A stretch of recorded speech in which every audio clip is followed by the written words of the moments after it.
I never thought my life would change in a mall food court on a random Tuesday afternoon. But when that little girl grabbed my hand and stopped screaming, everything around us froze. Literally. The entire crowd went silent, staring at something they couldn't quite believe. "Don't touch me. Don't touch me." Her voice had been piercing through the noise of chattering families and clinking trays just seconds before. People were backing away, some filming on their phones, others whispering. A few employees stood frozen, clearly unsure how to handle the situation. The girl was maybe 7 or 8, curled up near the trash bins, her small body trembling as waves of panic rolled through her. I'd been walking past with my coffee, minding my own business, when something made me stop. Maybe it was the raw terror in her cries, or the way everyone else was treating her like a spectacle instead of a scared child. Without thinking too much about it, I knelt down a few feet away from her, making sure I wasn't in her immediate space. "Hey," I said softly, barely above a whisper. "You're okay. Nobody's gonna hurt you." She didn't look at me at first. Her hands were pressed against her ears, eyes squeezed shut, rocking back and forth. Classic sensory overload. I recognized it from volunteering at the community center last year. I'd worked with kids on the spectrum before, though never in a crisis situation like this. I stayed still, keeping my voice low and even. "I know it's loud in here, I know it's scary, but I'm right here and I'm not going to let anyone crowd you." Slowly, so slowly I almost didn't notice at first, her rocking decreased. One eye opened, peeking at me through her fingers. I gave her a small smile. Nothing too big or overwhelming, just acknowledgement. "That's it," I encouraged gently. "You're doing great. Can you take a breath with me? In, and out." I exaggerated my breathing, making it visible. She watched me, her chest still heaving but starting to match my rhythm. And then, without warning, she lunged forward and grabbed my hand. Not violently, but desperately, like I was a lifeline in a storm. The screaming stopped. Just like that. Complete silence. Her grip was surprisingly strong for such a small person. I could feel her pulse racing through her palm, but her breathing was evening out. She stared at me with these huge brown eyes, studying my face like she was trying to memorize every detail. "Nobody's gonna touch you except me, okay?" I said quietly. "And only because you're holding my hand. Is that all right?" She nodded once, sharply. That's when I heard the footsteps, fast, urgent. A man in an impeccably tailored charcoal suit came rushing through the crowd, his phone clutched in one hand, his face a mixture of panic and exhaustion. The watch on his wrist probably cost more than my car. Everything about him screamed wealth and power. But right now he just looked like a terrified father. "Della?" His voice cracked on her name. The girl Della tightened her grip on my hand but didn't let go. She turned her head slightly toward him, acknowledging his presence but not releasing me. The man stopped a few feet away, his eyes darting between his daughter and me. I could see him processing the scene. His daughter, who apparently never let anyone touch her, was clinging to a complete stranger in ripped jeans and a faded band t-shirt. He seemed at a loss for words. She never. "It's okay," I said, keeping my voice calm for Della's sake. "We're okay, aren't we?" Della nodded against my arm, and I felt her relax incrementally. The man ran a hand through his dark hair and I noticed how it shook slightly. This wasn't just concern. This was bone-deep fear and relief mixing together. He took a careful step closer and I noticed how he moved slow, deliberate, like he'd learned through painful experience how to approach his own daughter. "Thank you," he breathed out. I turned around for 1 second to grab napkins, and she was gone. She gets overwhelmed in crowds, and when she panics, I understand, I said. And I did. The sensory input in a place like this, fluorescent lights, overlapping conversations, food smells, the echo of footsteps on tile, it would be overwhelming for anyone with sensory processing issues. The crowd was starting to disperse, now that the crisis seemed over, though a few people still lingered, curiosity keeping them rooted. The man noticed and his jaw tightened, a flash of anger crossing his features before he controlled it. "Can I get you up, sweetheart?" I asked Della gently. "Maybe we can find somewhere quieter?" She looked up at me, really looked at me, and then did something that made my chest tighten. She smiled. It was small and tentative, but it was genuine. Okay, she whispered. Her first word to me. I helped her stand and she immediately pressed against my side, still holding my hand like her life depended on it. The man watched this with an expression I couldn't quite read. Shock, definitely, but also something deeper. Sadness maybe? Or long. What's your name? Della asked suddenly, her voice quiet but clear. Joseph, I answered. What's yours? Della. She said it seriously, like we were signing a formal contract. I like your name. I like yours too. She smiled again, wider this time, and I heard the man inhale sharply. She hasn't smiled like that in months, he murmured, more to himself than to me. Della tugged on my hand, drawing my attention back to her. Dad gets sad when I have bad days. The simple statement hung in the air, heavy with implications. I looked at the man, her father, and saw the truth of it written all over his face.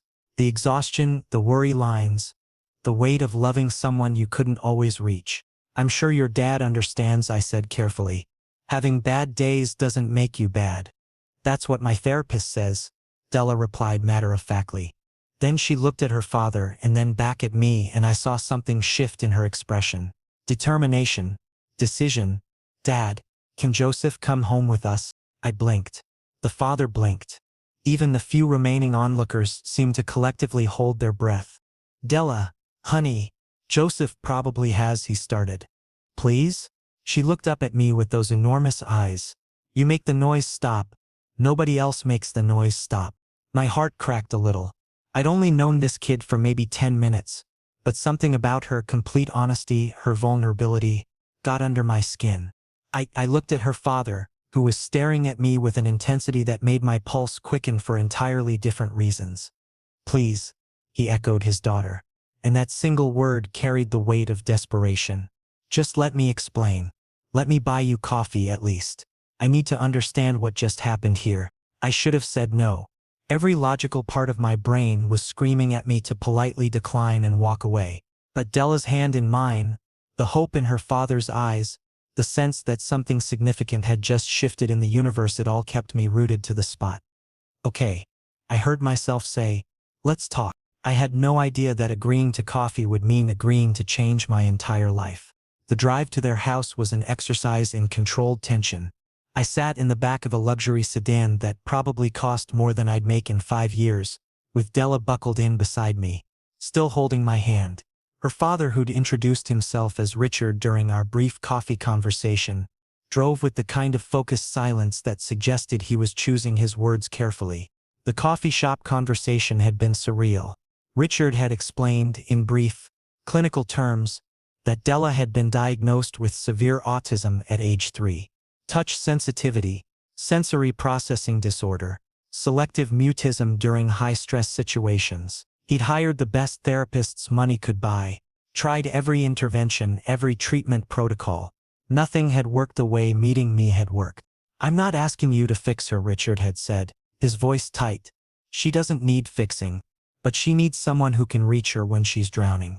And somehow, impossibly, that's you. Now, watching the city give way to gated communities and then to an actual estate, I was beginning to understand the full scope of what I'd walked into. This wasn't just wealthy, this was generational wealth. Power, influence. We're here, Richard announced as massive iron gates swung open automatically.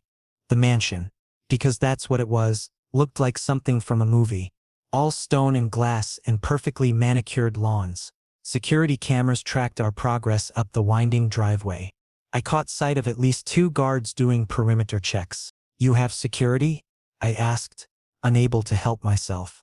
Necessary precaution, Richard replied shortly.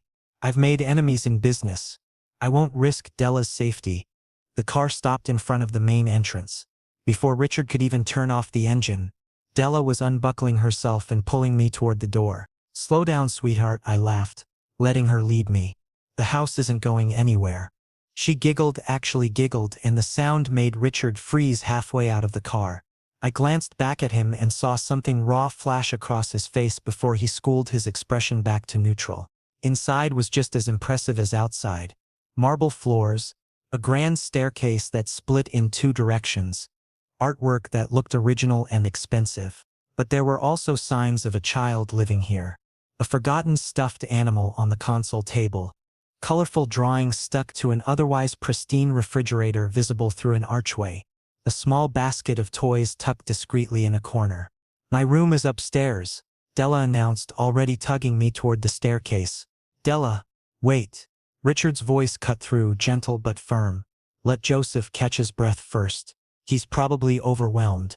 Della paused, looking guilty. "Oh. Sorry. Am I being too much? My mom used to say—" "You're not too much," I interrupted quickly, kneeling down to her level. "Not even a little bit. I'd love to see your room. But maybe your dad and I should talk first. Adult stuff.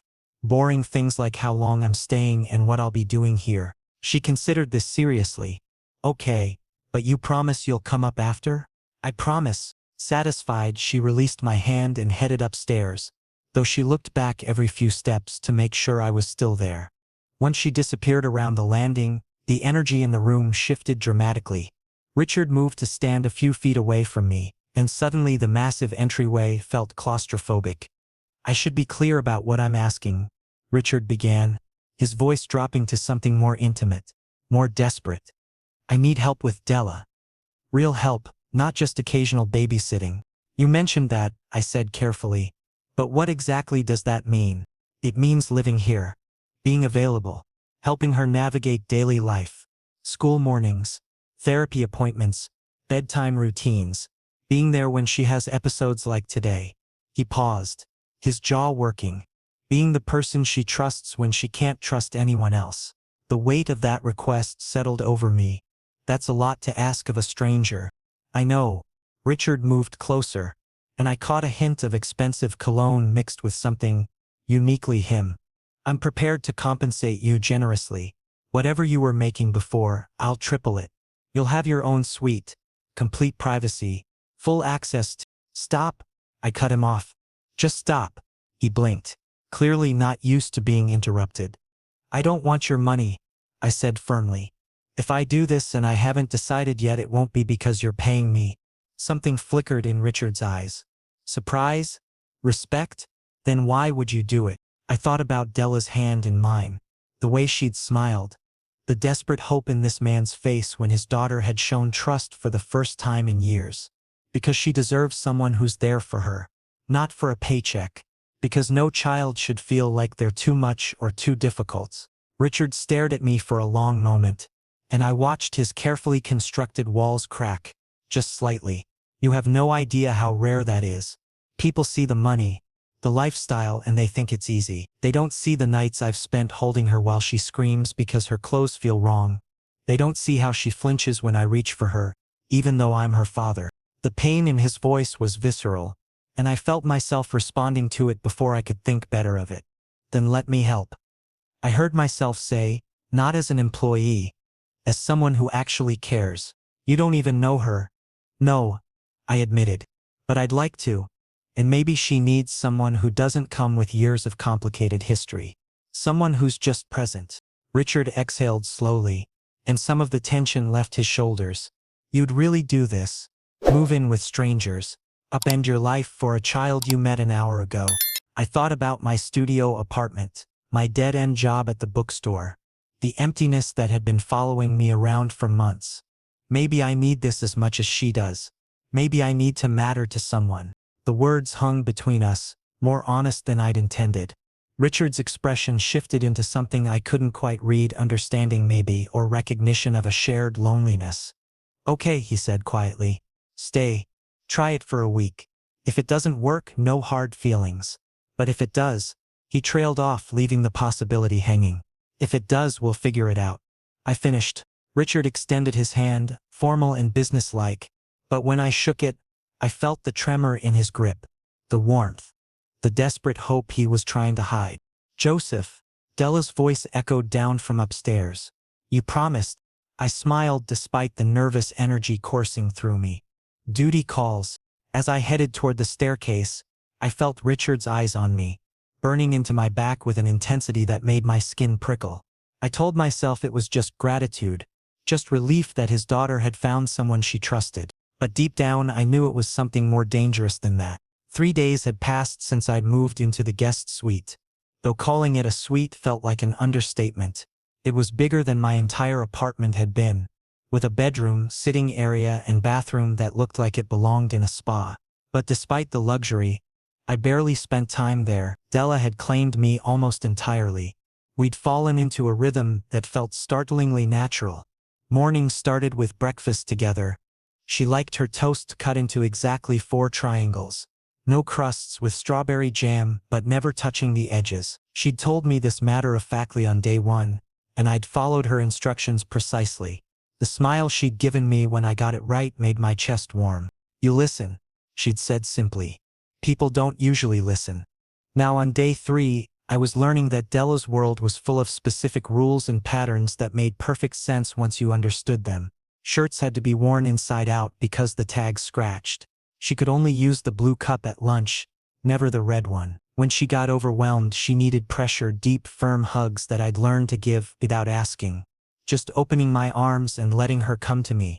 Richard, on the other hand, was a completely different puzzle. He kept his distance, polite and respectful, but there was something electric in the air whenever we were in the same room. I'd catch him watching Della and me during playtime, his expression unreadable. During dinner, he'd sit across from us, contributing to conversation but always maintaining that invisible wall. It was driving me slightly crazy. That evening, after Della had gone to bed, I found myself restless.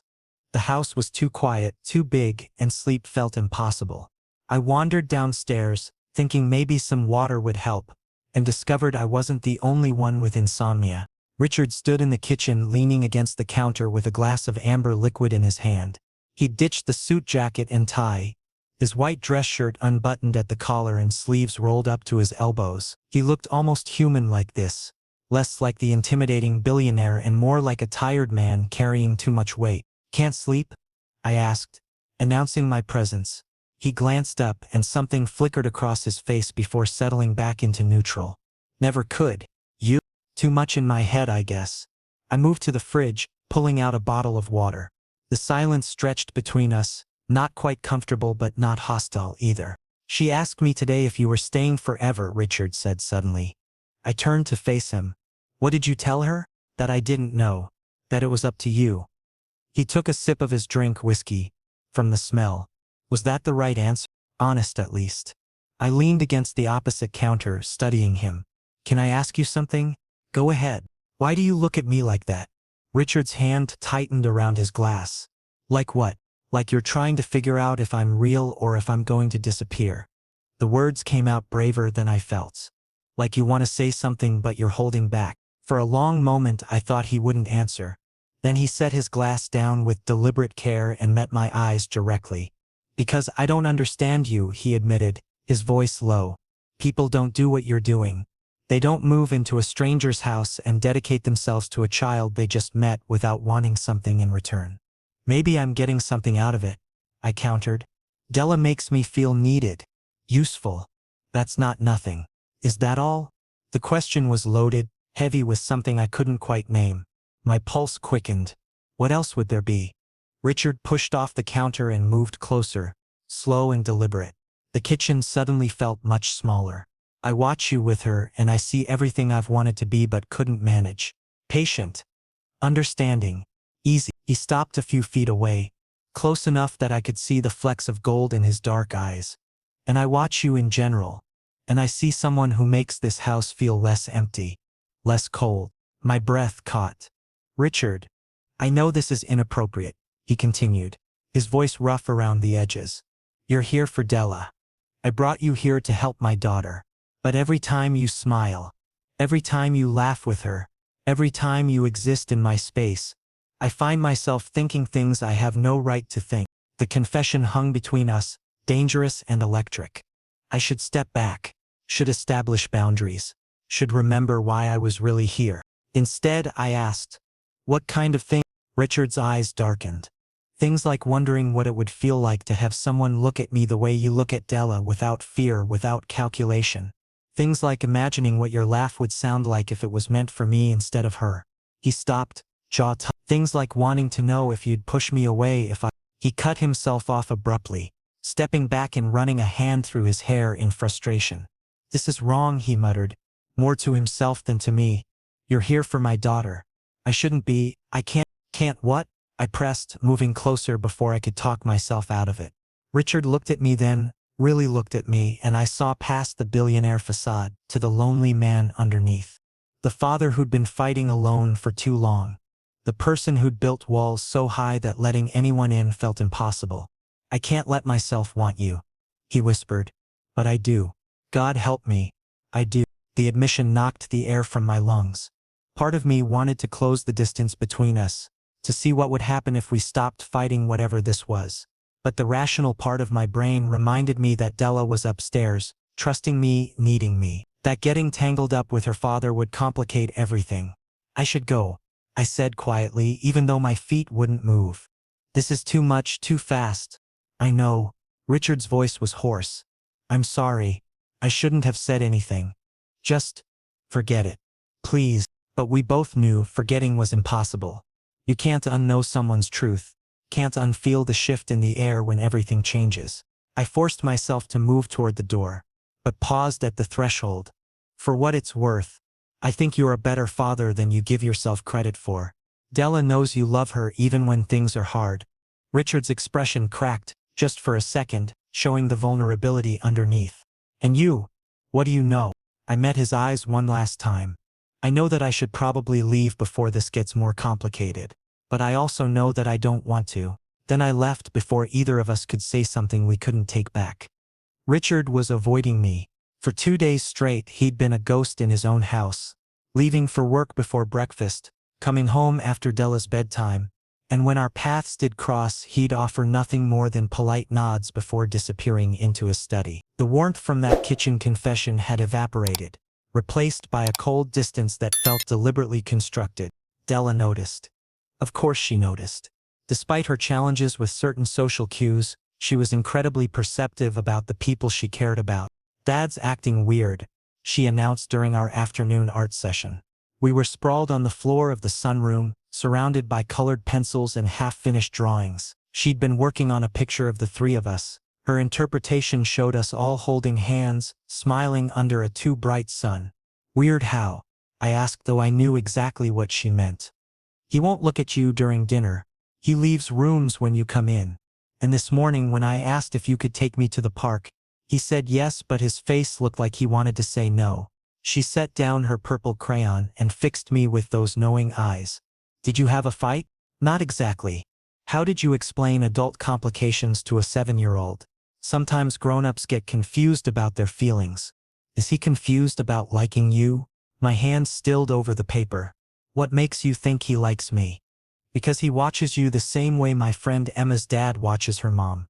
Like you're the best thing he's ever seen. But it also makes him scared." She went back to her drawing, adding more detail to the sunshine. "I think being scared makes him act mean.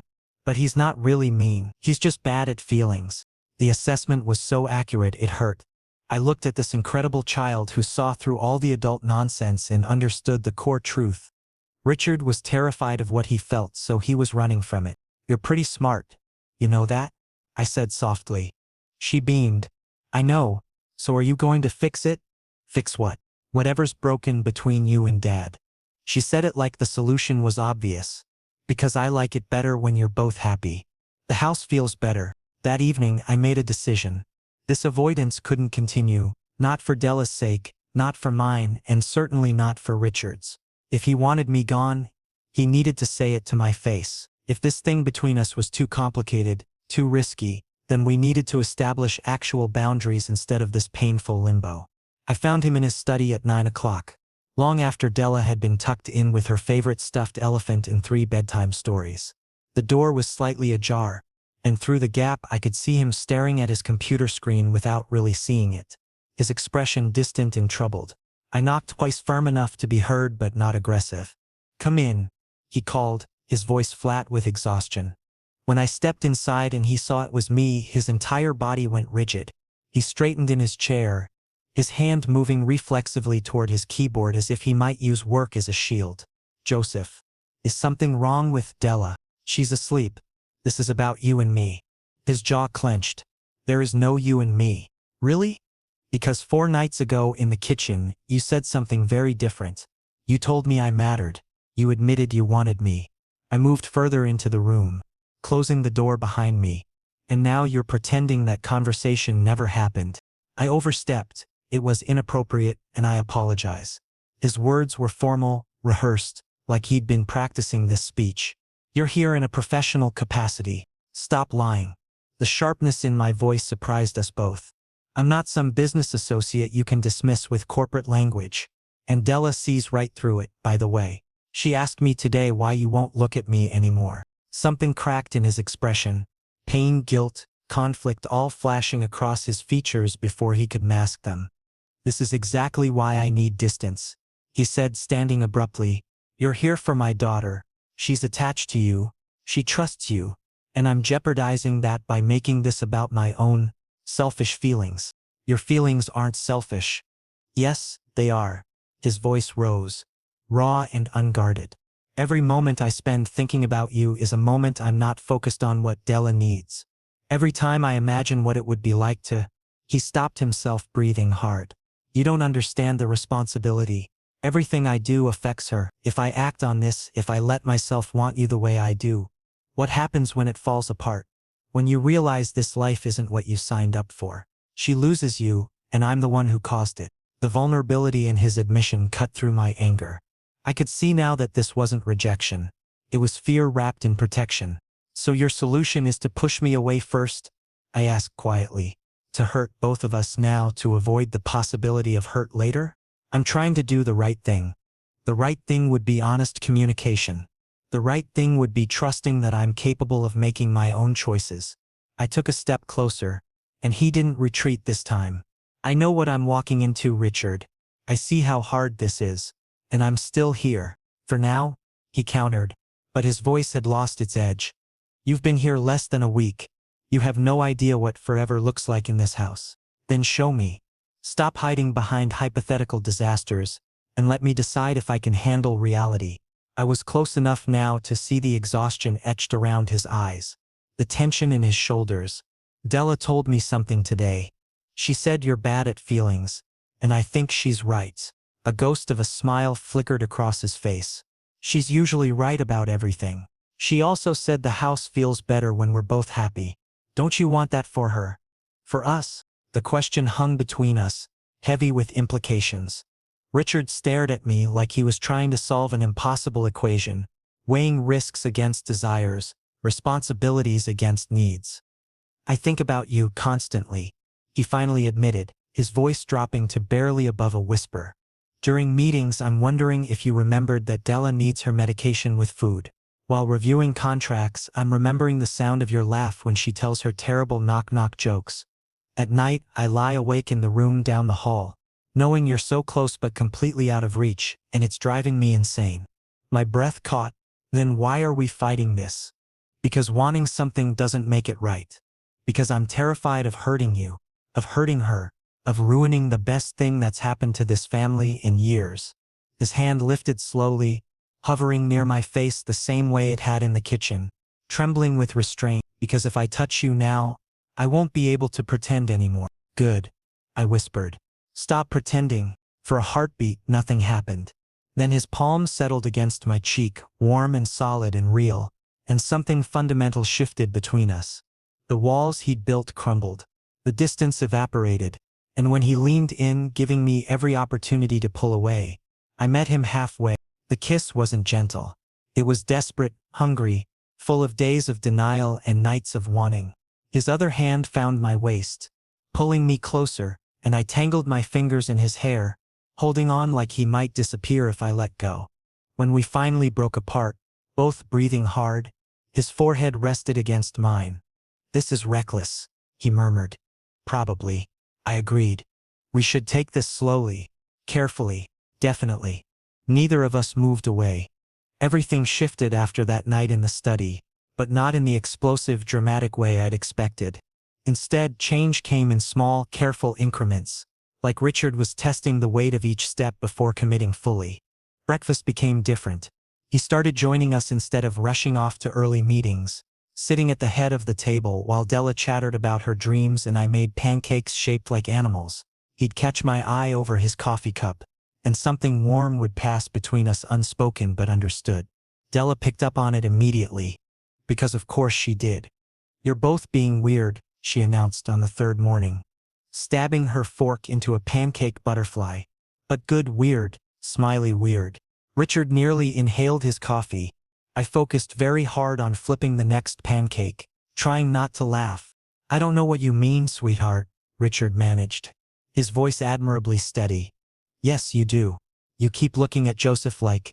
She scrunched up her face, thinking, "Like how I look at ice cream." Happy and excited. This time I did laugh. Unable to help myself. Richard shot me a look that was half mortified, half amused. "Della. Honey, maybe we should talk about appropriate observations," he started. "It's okay, Dad. I like it. The house is better when people are happy." She returned to her breakfast, completely unbothered by the bomb she'd just dropped. Richard and I exchanged glances across the table. There was no point in hiding it from her. Not really. She saw everything. Later that day, after Della's therapy session and lunch, the three of us ended up in the home theater for a movie. It started innocently enough, Della picking an animated film she'd seen a dozen times, me on one end of the sectional, Richard on the other, but 15 minutes in, Della climbed off her spot and wedged herself between us. "This is better," she declared, grabbing one of my hands and one of Richard's. "Family sitting." My heart squeezed.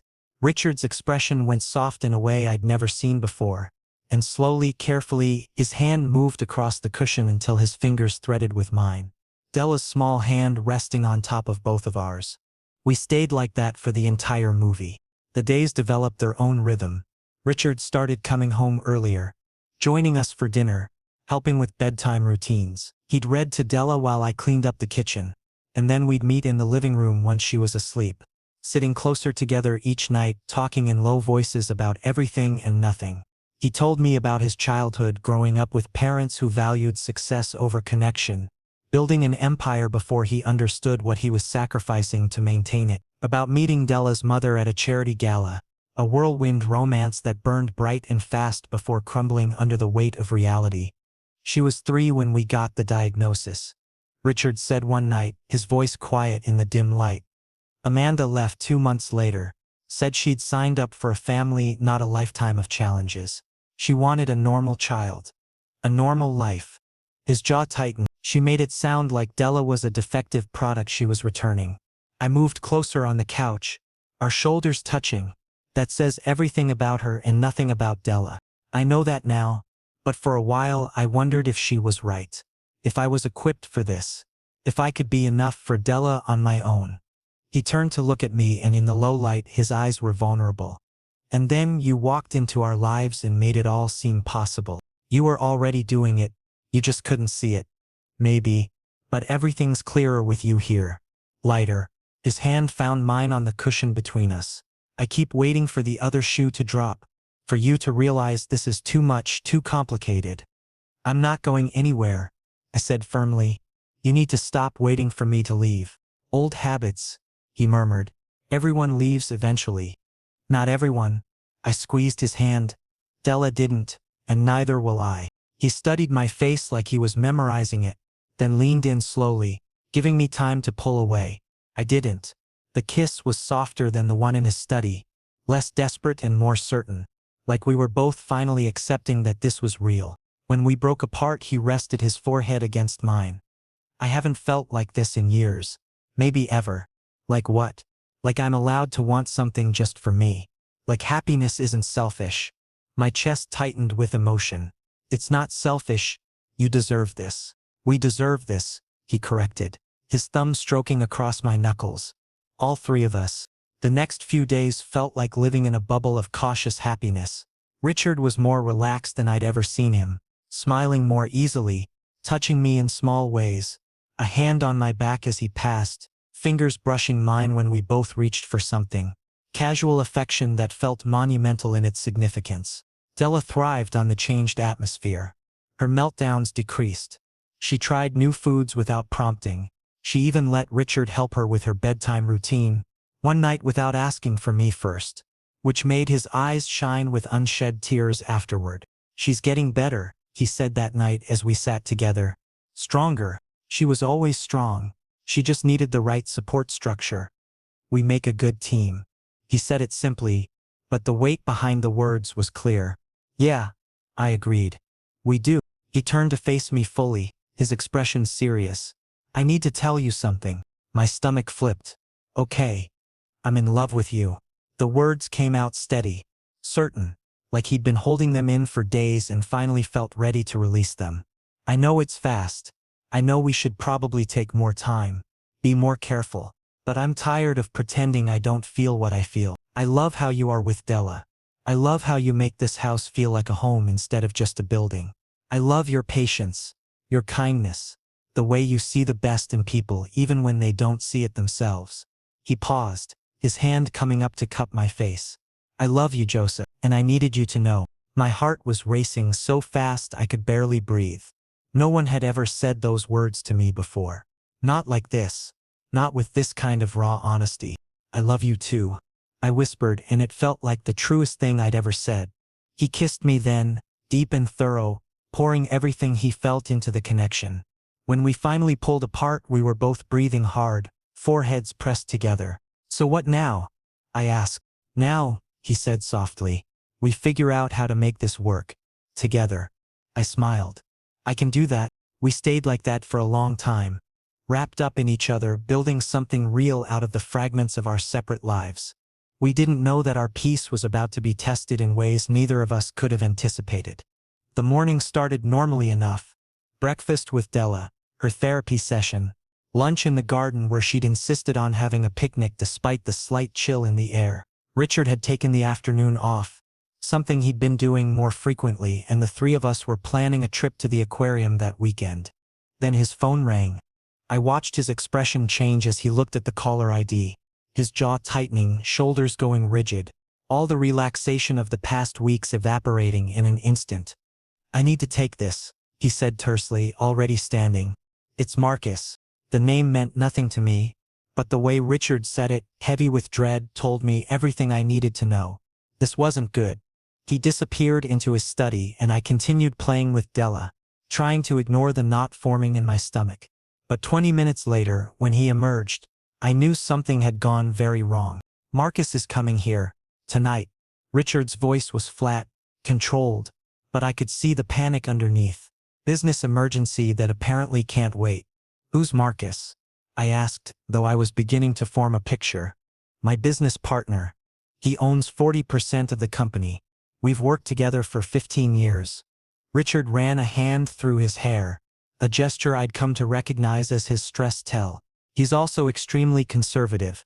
Traditional values, old money mentality, the works." Understanding dawned, cold and heavy. "He doesn't know about us. No one outside this house knows about us."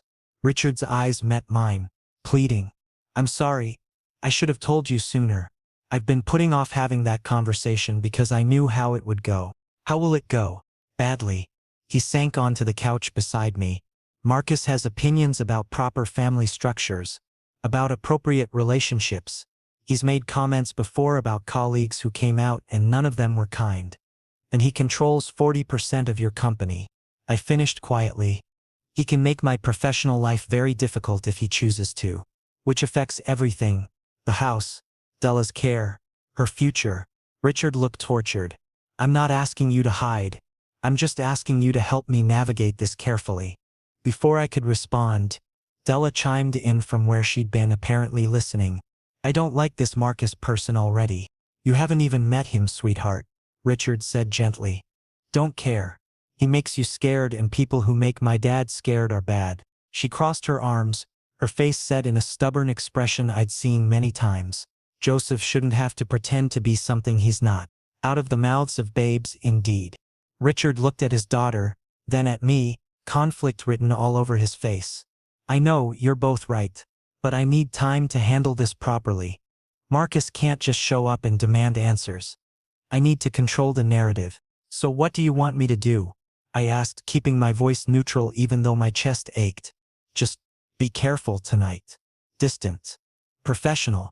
The words clearly pained him. I'm not asking you to lie, just to let me handle Marcus my own way in my own time. I wanted to argue, wanted to tell him that hiding would only make things worse, that the longer we waited the harder the truth would be. But I also understood that this wasn't just about us. It was about Della's security, about protecting everything Richard had built. Okay, I agreed quietly. But this is temporary. We're not going to hide forever. I know, thank you. He reached for my hand, squeezing it once before letting go. I promise I'll make this right. Marcus arrived at 7, and the temperature in the house seemed to drop 10 degrees. He was exactly what I'd imagined. Late 50s, silver hair, immaculately styled, suit that probably cost more than most people's cars, and an air of entitled authority that filled every room he entered. Richard. His voice boomed through the foyer. Good to see you. Sorry for the short notice. Marcus. Welcome. Richard's handshake was firm, his smile professionally polite. Let me introduce you to Della's caregiver, Joseph. Caregiver. The word stung more than it should have. Yes. The help. Marcus barely glanced at me before dismissing me entirely. Turning back to Richard. I need to discuss the Morrison acquisition. There are complications. Dinner was excruciating. Marcus dominated the conversation, talking business and market shares while Della pushed food around her plate, clearly uncomfortable with the stranger at our table. Richard was attentive to her but distant with me, addressing me only when necessary and even then with formal politeness that felt like a knife. I understood it. Logically, I knew what he was doing and why. But emotionally, being treated like staff in front of this man who clearly thought he was better than everyone else made my skin crawl. Joseph, could you take Della upstairs? Richard asked after the main course. It's getting late. The dismissal was clear. I nodded, helping Della down from her chair. As we left, I caught Richard's eye for just a second, saw the apology there, the pain, but it didn't make the walk upstairs any easier. I don't like him, Della said once we were in her room. He's rude, and he made Dad go all weird again. Sometimes adults have to deal with difficult people, I said, helping her into her pajamas. It doesn't mean anything's changed, but even as I said it, I wasn't sure I believed it. An hour later, after Della was asleep, I heard voices rising from downstairs, not quite shouting, but close. I crept to the top of the stairs, telling myself I wasn't eavesdropping even though that's exactly what I was doing. Too comfortable in this house, Marcus was saying. I'm not blind, Richard.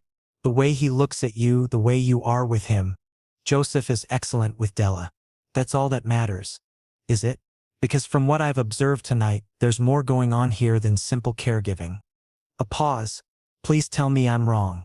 Please tell me you haven't been foolish enough to get involved with your employee. The silence stretched so long I thought I might stop breathing. What I do in my personal life is none of your concern, Richard finally said, his voice ice cold. It absolutely is my concern when it affects our business. When clients find out you're what? Playing house with some boy? Having him raise your daughter? This will destroy your reputation. Our reputation. Marcus's voice turned harder. I won't let you drag our company down because you can't control yourself. That's when something in me snapped. I'd listened to enough. I'd hidden enough. And I was done letting people like Marcus dictate how we lived our lives. I walked down the stairs, each step deliberate and measured. Both men turned to look at me, Richard's eyes widening in surprise and alarm. Joseph? He started. No, I said quietly, but firmly. I'm done hiding. I'm done being quiet. I turned to Marcus. You want to know what's going on in this house? Fine. I'm not just Della's caregiver. I'm the person Richard's in love with. I'm the person who makes him happy, who makes his daughter feel safe, who's turned this house into an actual home instead of a lonely mansion. And if you have a problem with that, then that's exactly what it is. Your problem, not ours. Marcus's face turned an alarming shade of red. How dare you? He dares because he's right. Richard was suddenly beside me, his hand finding mine and gripping it tightly. Joseph is not my employee. He's my partner. He's part of this family. And if you can't accept that, Marcus, then maybe it's time we reevaluate our business relationship. You're choosing him over 15 years of partnership? I'm choosing love over fear. I'm choosing authenticity over appearances. And yes, I'm choosing him, choosing us over anyone who would ask me to hide who I am. Richard's voice was steady, certain. So if you want to dissolve our partnership, we can discuss terms. But I won't apologize for being happy. The silence that followed was deafening. Marcus stared at us like we'd grown second heads, his expression cycling through shock, disgust, and finally cold fury. You'll regret this, he said icily. Both of you. The only thing I'd regret is letting you dictate my life. Richard replied. Marcus grabbed his coat and briefcase, heading for the door. He paused at the threshold. Don't come crying to me when this falls apart and you've lost everything. I won't, because I'll still have everything that actually matters. After Marcus left, slamming the door behind him, the house fell into ringing silence. Richard and I stood there, hands still clasped, processing what had just happened. That was Richard started. Terrifying, I finished, but necessary. He could make things very difficult. He could force me out of the company I built. I know, but you didn't fold. You stood up for us. I squeezed his hand. That took courage. Richard pulled me into his arms, holding me tight. I'm sorry, for trying to hide, for asking you to pretend. You were right, we should never have to hide who we are. We'll figure out the business stuff. Together. Together, he agreed, pulling back to look at me. I meant what I said. I love you, and I'm not going to hide that anymore. Before I could respond, a small voice came from the stairs. Is the mean man gone? Della stood at the top of the stairs in her pajamas, looking worried. Richard and I exchanged glances before he answered. Yes, sweetheart. He's gone. Good. She came down and hugged both of us. You were really brave, Joseph, like a superhero. I laughed, the tension finally breaking. Just standing up for what matters, that's what superheroes do. She looked up at her father. Are we going to be okay? Richard knelt down to her level. Yeah, baby, we're going to be more than okay. Because we have each other. And that's all we need. As the three of us stood there in the foyer holding onto each other, I realized he was right. Whatever challenges came next, whatever professional fallout Richard faced, we'd handle it together. Because we weren't just three separate people anymore. We were a family.